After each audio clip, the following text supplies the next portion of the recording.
VikesNow, Dustin Baker. We're still on our bye week, sort of preparing for the Cardinals game in which the Vikings are 5-1. The Cardinals are 3-4. The Vikings are 3.5-point favorites, which is kind of skimpy for a home team that's 5-1 versus 3-4 team. It's kind of that Giants-itis where odds makers evidently don't believe the Vikings are worthy of a 5-1 record. Well, how do they fix that? They should beat the Cardinals' ass. Bada bing. You'd head into Washington, probably a favorite. We shall see what comes to fruition in Week 8. Tomorrow we'll talk to Josh Fry, but for today's sake, we're going to talk about some of the players that could realistically be added to this roster. I know the money's skimpy, but it's that week. Trade deadline is less than a week away, so if there's ever going to be a show on VikesNow about the trade deadline, this is the one. So I have 6 dudes. 4 of them would be assets to obtain via trade. The other 2 are free agents. So I want to make sure I clarify that. We'll start with the ones that would arrive via trade. And I should set the table that because Kwesi Adofo-Mensah adores trading, he's traded more than anybody since joining the team in February, like any other general manager. The kitchen cupboard is a little slim for trade assets. So in theory, if he wanted to obtain players before November 1st, which is the NFL's trade deadline, they don't have a 4th rounder, a 6th rounder, or a 7th rounder, I believe. So they'd be working with their 1st, 2nd, and 3rd, which I hope they don't trade, or the precious 5th. And I think a lot of these dudes on the list that I'm about to reveal probably could be available for a 5th. Otherwise, Kwesi would have to dip into the 2024 basket, which is already without I think that one is pristine, if I'm not mistaken. I think they have all their 2024 picks. But in theory, if they had a dude that required a 4th rounder, I believe that the 2024 draft class is untouched. I'll have to clarify that. I probably should have done that before I did my homework. But the 2023 cupboard is skimpy. Let's get that out there. So there's not a lot of guys that they can get for a typical 4th rounder plus a 6th rounder because those have already been spoken for. All right, long lead up to the 6 dudes. These first 4 are players that could reasonably be traded for. This isn't like, they should go get Mahomes. Never going to have a show like that. This is guys that I believe are on the trade block or at least available. The first one is Sidney Jones IV. With the Seattle Seahawks. He is verifiably on the market. How do I know that? Because of Tariq Woolen's ascension to stardom. He's kind of the odd man out, and for the last couple games, I believe Seattle has not activated Sidney Jones. So, he's a good cornerback that isn't playing. And that usually signifies, kind of like James Robinson didn't get any touches for the Jaguars this weekend. He got traded like a day later. So Sidney Jones, to the highest bidder, is probably on the market. He's a cornerback. In 2021, he played a lot. His PFF grade was a 70.2. That's Dantzler-ish. We'll take it.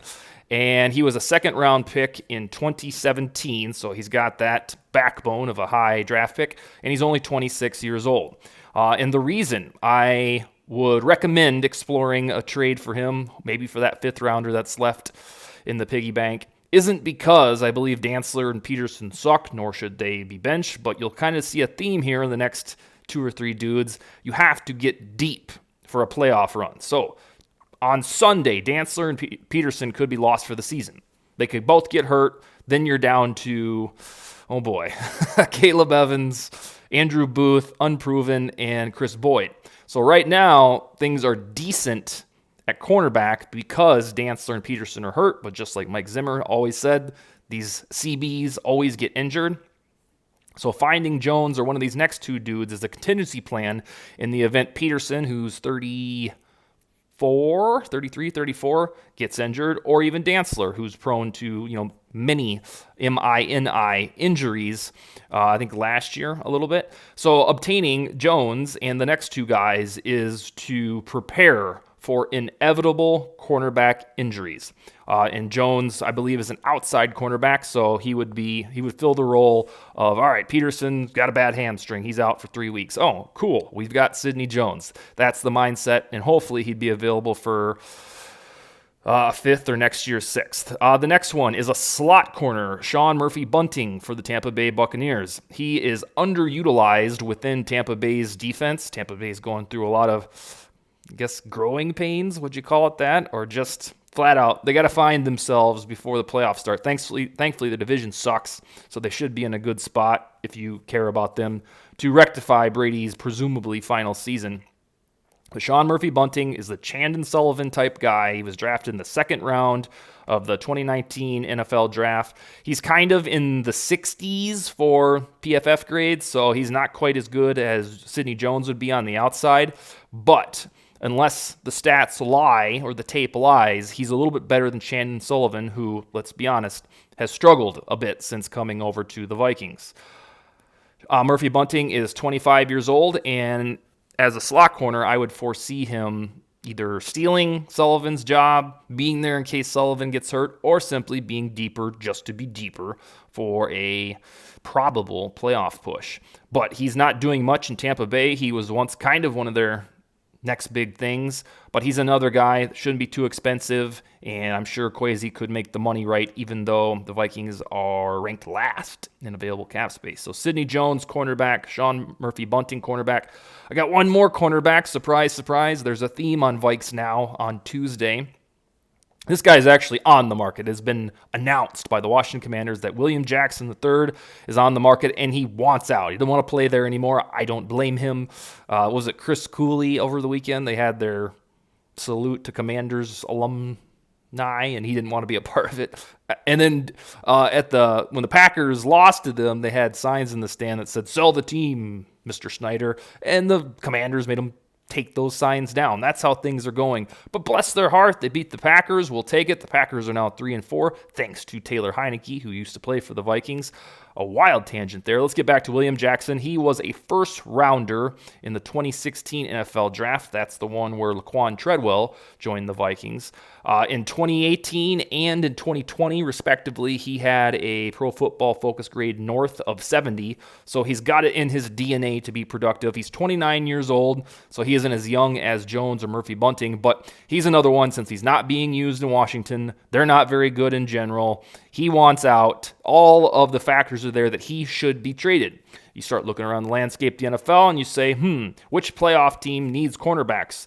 It is these guys, the purple team. They need cornerback depth. So it's no big mystery as to why I've suggested Sidney Jones, Sean Murphy-Bunting, William Jackson for sensible trade targets. Because I'm telling you, if Cameron Dantzler or Patrick Peterson go down, things get really iffy unless Andrew Booth is ready to go. And based on his preseason performance, especially that shitty Raiders game for him, he didn't look like he was game ready. Hopefully he matures and develops on the fly really quick, because he would have to if something happened to Dantzler or Peterson. But that wouldn't be a time is of the essence ordeal if they traded for Jones, if they traded for Murphy-Bunting, or this William Jackson dude from Washington. So that's all the cornerbacks. Let's get to one more defender, and this dude is also, he's on the same team as William Jackson. It's Daron Payne, defensive tackle. He would play he would play on the Vikings defensive line right where Jonathan Bullard currently plays. So right now, Bullard is what you'd call a serviceable defensive tackle, or if you want to call it defensive end in 3-4, choose your lingo. He usually has a grade in the 60s per Pro Football Focus. And the cool thing about Daron Payne is consistently, historically, habitually, he's a better run stopper than he is pass protector, pass rusher. And the Vikings could really use that. I think that was part of the allure of maybe getting a Ndamukong Suh in the summer, was that, Suh could do both. And this one for Payne, he doesn't stink with rushing the passer, but his skill set is more honed towards stopping the run. And early on in the Viking season, especially last year, they couldn't stop a damn thing. So obtaining Payne for whatever round draft pick it would take, I think would make sense to replace Bullard, because I just don't think he's very good. He doesn't suck, but he isn't very good. Payne was a first rounder in the 2018 NFL draft, and he will be a free agent next year. So this could be a rental, unless he blows the purple socks off and they want to keep him. This would be like, an 10-11 game plus the playoffs rental. He's only 25 years old, so in theory, if he loved it in Minneapolis and they loved him, then yeah, he could sign an extension and be right up front there with Zadarius Smith, Danielle Hunter, Harrison Phillips, and Dalvin Tomlinson. But these are the only, I got one more defensive line, but that's for free agency. But Daron Payne, I think, young enough, potential's there, stops the run, is available via trade. In Washington, that would be one that you could explore. So Sidney Jones, cornerback, Sean Murphy-Bunting, cornerback, William Jackson III, cornerback, Daron Payne, defensive tackle, and he is on the Commanders as well. Those are the 4 trade targets. You'll notice I didn't put any wide receivers in there, running backs, like the media, Bleach Report, and all those likes to do, because I don't think they need them. We have that at home. Use what you got. There was some steam for Jerry Jeudy or Denzel Mims, baby. You have Jalen Reagor. Use him and see if he's any good before you go spend more draft capital on Jerry Jeudy or Mims. Now, Judy's awesome, and he will be around this league for a very long time. But the problem with doing a trade for him is, A, you're going to have to give up like a second or third, and then you're going to have to turn around and pay him like a mini satchel of money because he's not going to be cheap once it comes time for his rookie deal to come up. And he, in theory, should have talks around the same time Justin Jefferson starts to, and I just don't think that they'll have the Skrilla to keep them both, especially if Cousins is on the team in his $35 million per season contract. And then running backs, they already have Madison. Ty Chandler should be back in, 3 weeks? Kane Nwangu, and of course, Dalvin Cook. All of the stuff about, Cam Akers to the Vikings, and I don't see it. The running back is one of their most deep positions, so I ain't putting that out in the atmosphere. All right, the final 2 are free agents. I talked about this one about a week ago, Kyle Rudolph. I will swear an oath to you right now that I don't give a shit about reunions, former players. I know some of you love them. I know Vikings Twitter loves them. As soon as a Vikings player who used to play there is a free agent, we say, let's go get him back, baby. I don't care about that one iota. It doesn't do anything for me. However, the Vikings have precisely what the Vikings need precisely what Kyle Rudolph offers. That is a contingency plan or Irv Smith gets hurt that's not named Johnny Munt, or Ben Ellefson, and Nick Muse. Kyle Rudolph is a brilliant pass catcher. He's winding down his career. He's already played with all of these guys. And I guarantee you that if they signed him and used him a little bit, he's going to make some big catches when it matters. And that's probably in December or in the postseason. How do I know this? He's already done it in the 2019 playoffs. And among his best skill sets is his hands. And I think if Irv Smith kind of just continues to be a guy, not the breakout dude that we spitballed for 4 years, I think there is a role for Rudolph winding down his career to have, a role player. And it's kind of been no mystery that since we realized in week 2 that Irv Smith is not going to be Travis Kelce or Darren Waller, it's kind of been a whisper that maybe we should get deeper at tight end. We talked about it all summer, recommending Eric Ebron to the team. They never jumped on it. But now that Rudolph is hardly being used in Tampa, he was a healthy scratch for 1 or 2 weeks. Finally got some targets against the Panthers, and that didn't go well for the Bucs in general. And I think there is mutual interest between the Vikings and Rudolph that if they're going to cut him loose, then go ahead and bring him back home to the Vikings. So I shouldn't say that Rudolph would be a free agent. I just don't think the Vikings would have to make a trade for him. I think he could earnestly go to Tampa's ownership, general manager, and be like, yeah, you guys, this isn't what I had in mind when I signed here. And they'd say, all right, the hell with yous, go back to the Vikings. And I think based on roster construction, a Rudolph reunion would make sense because, again, I don't care that he already played here. It doesn't make me have a party that, yay, we get Rudolph back. Of course I love Rudolph, but for X's and O's, he could benefit this team, especially down the stretch. Now, finally, an honest-to-goodness free agent is Sheldon Richardson. I thought about this one all morning, and I wrote about it on VikingsTerritory.com if you want expanded thoughts on what I'm about to say. But this dude has already played here in 2018 and 2021. Both stints for the Vikings were underwhelming. Richardson played well in those 2 seasons. They even bumped him out to edge rusher when things were going not well in 2021 because of Everson Griffin departing and Danielle Hunter injured. But Richardson did a very good, adaptable job folding into the Vikings defense in the way that it needed him to. Right now, same gig as Daron Payne. Jonathan Bullard, just kind of a dude. I don't know if Ross Blacklock is going to be any better. But we know Sheldon Richardson is good. And he inexplicably has only played 2 playoff games in his whole career. He was the Defensive Rookie of the Year in 2013. He made a Pro Bowl in 2015. He's just a consistent, solid defensive lineman. And if you can't get Ndamukong Suh, who's evidently too expensive, then, Sheldon Richardson would do the trick if you want to upgrade from Bullard. And I don't think Richardson would be very expensive. And plus, all these guys on the roster know him. He's familiar with Minneapolis.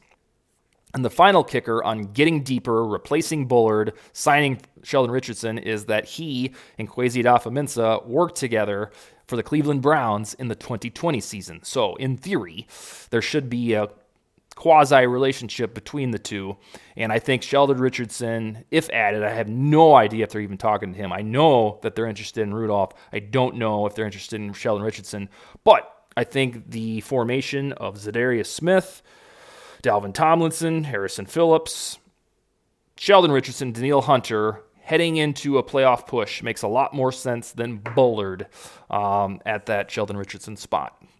So, Sidney Jones, cornerback. Sean Murphy-Bunting, cornerback. William Jackson III, cornerback. Daron Payne, defensive tackle. Kyle Rudolph, you know and love him, tight end. And Sheldon Richardson, a reunion as well. Those are my 6 targets that I think actually make sense for the Vikings to add, and not just some harebrained, like, let's go get Jerry Jeudy, stuff, or let's Bradley Chubb, let's go trade a 2nd or 3rd for him. I just don't think those are realistic. That's all I got. We're going to talk with Josh Fry tomorrow. We'll ask him maybe this topic. We'll see what he has on his brain for trade nuggets, and then we'll begin our slow march to the Cardinals preview. Skol, baby.